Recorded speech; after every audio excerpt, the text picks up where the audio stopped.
Hi children, welcome back to our EVS class.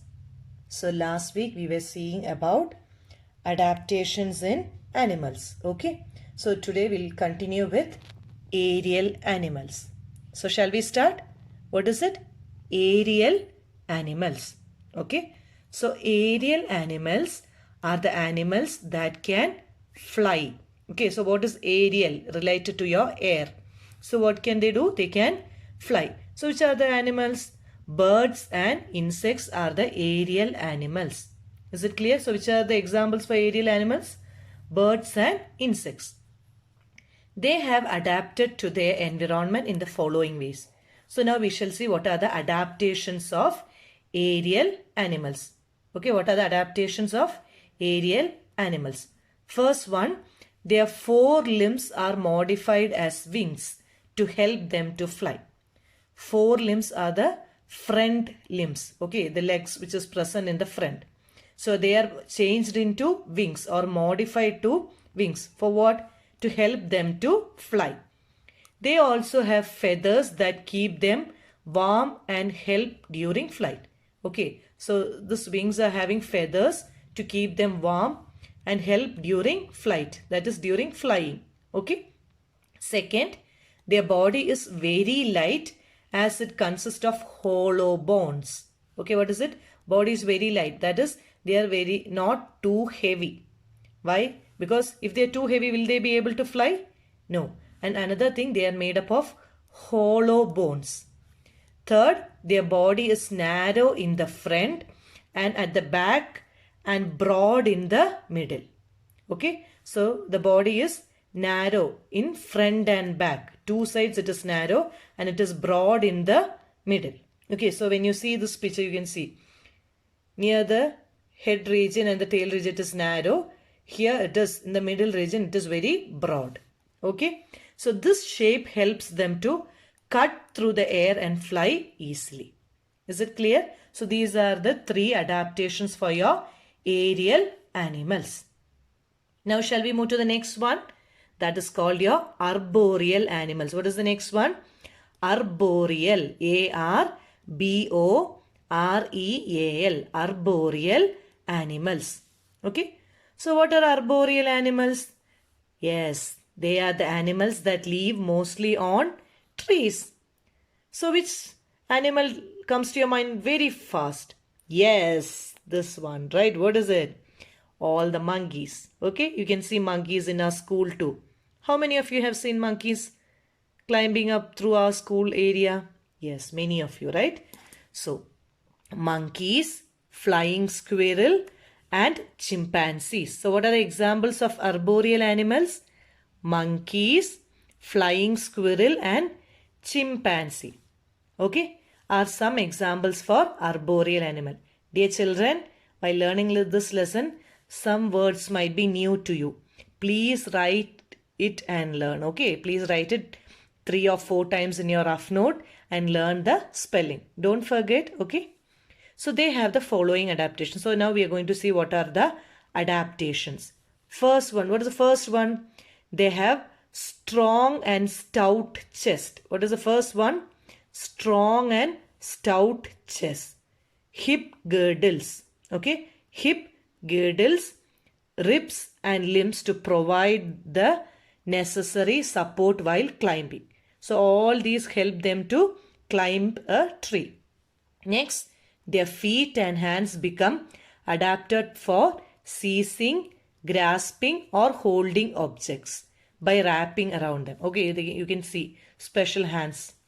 So their feet and hands have become adapted for seizing, grasping or holding objects by wrapping around them. Okay, their fingers and thumb are shaped in such a way that they can hold the branches firmly. Okay, so if while climbing they should hold the branches firmly, or what will happen? Yes, one of you told they will fall down. Yes, very good. So very often their tails also become adapted for grasping or holding the branches of tree while climbing. Isn't it? Have you seen monkeys hanging on their tails? Sometimes they wrap the tail around the tree and hang upside down, isn't it? If you have not seen, just Google it and see. It is very interesting to see them. Okay. So now you have a box here which is called knowledge bank. So you'll be improving your knowledge. Let's see what is given here. So during winter, birds migrate from cold countries to warmer countries. Okay, you can see birds coming from different places, isn't it? For what? In search of food and to protect themselves from cold. So what is this movement of birds from cold country to warmer countries? In search of food and water, protect them from cold, called migration. It is very important. What is migration? Okay. So these birds will be called migratory birds. What are they called? Migratory birds. Okay. Now you have a quick recall here.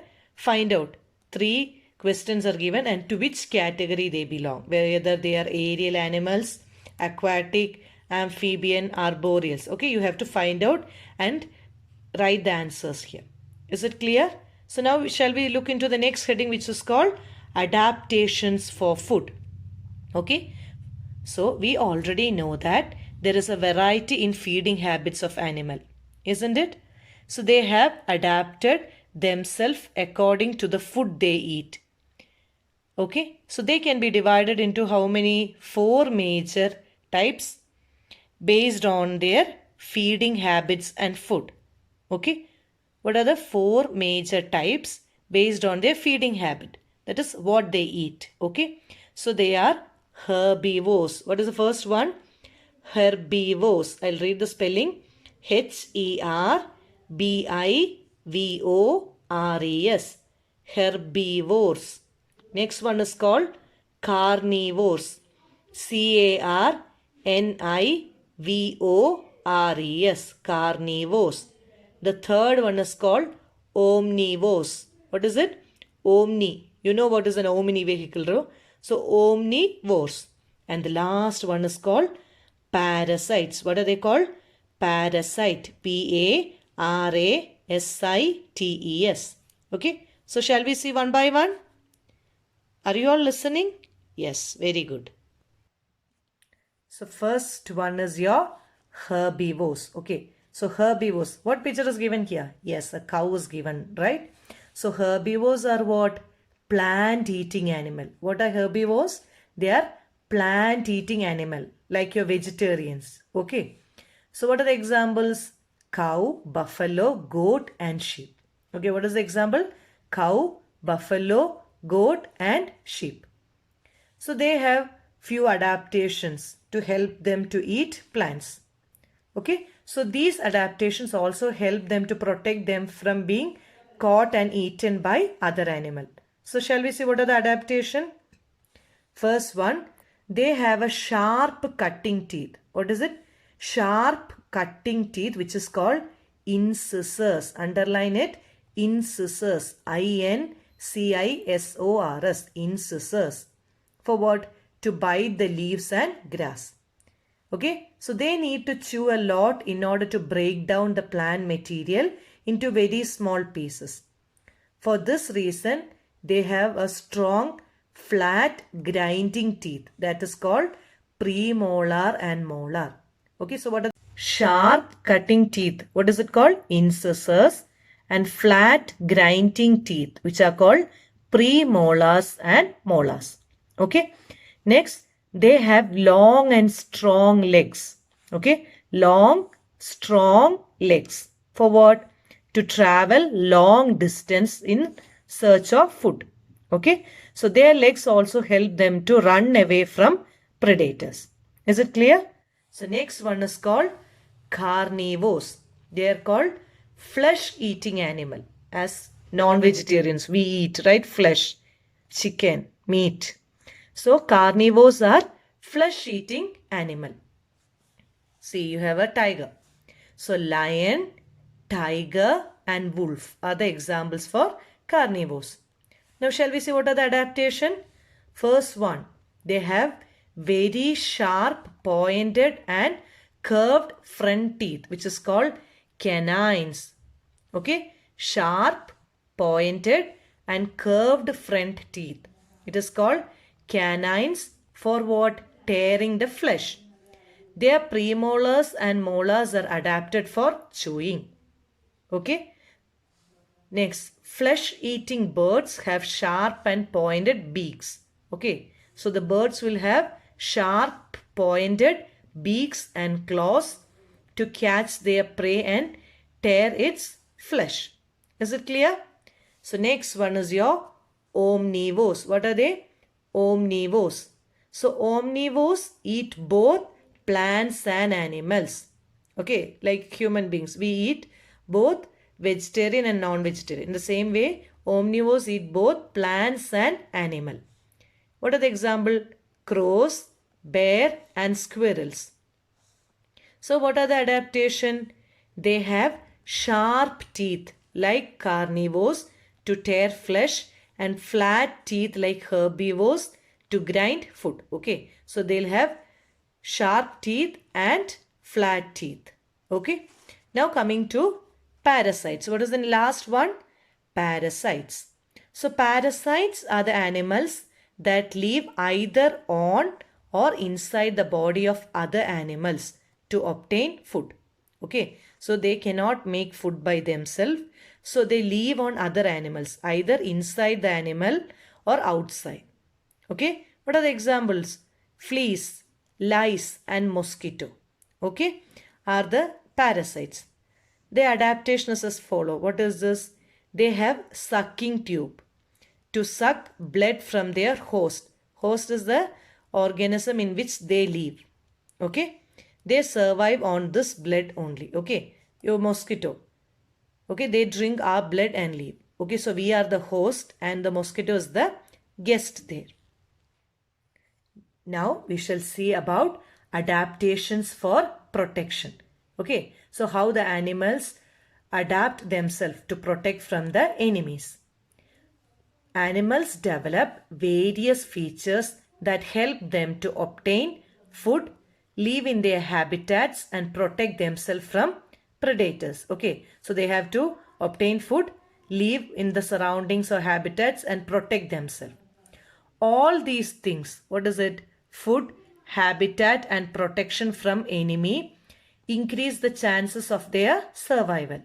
So we have already discussed about the adaptation to habit and food, isn't it?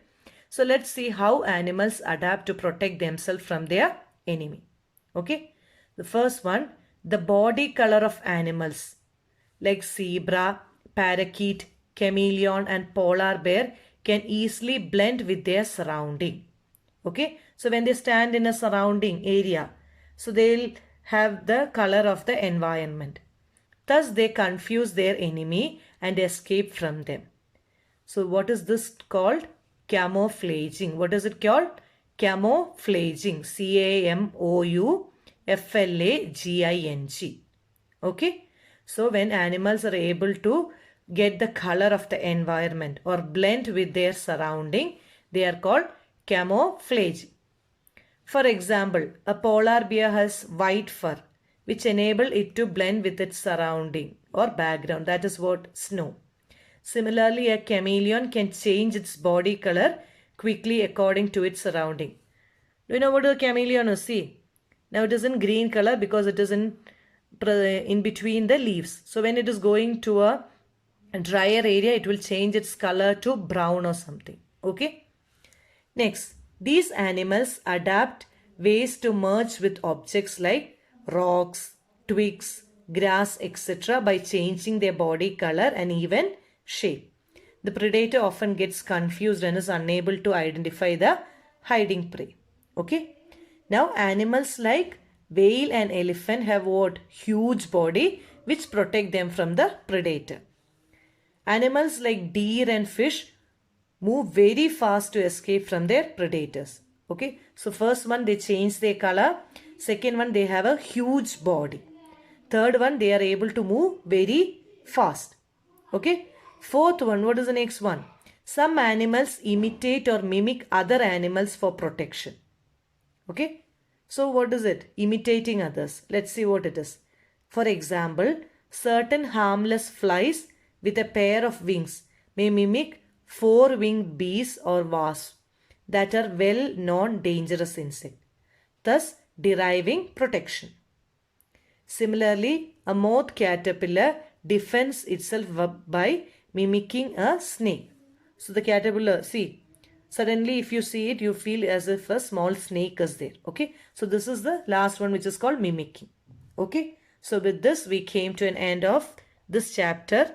Read the lesson carefully, children. Underline and write down the difficult words and learn. Thank you. Take care. Be safe and be happy.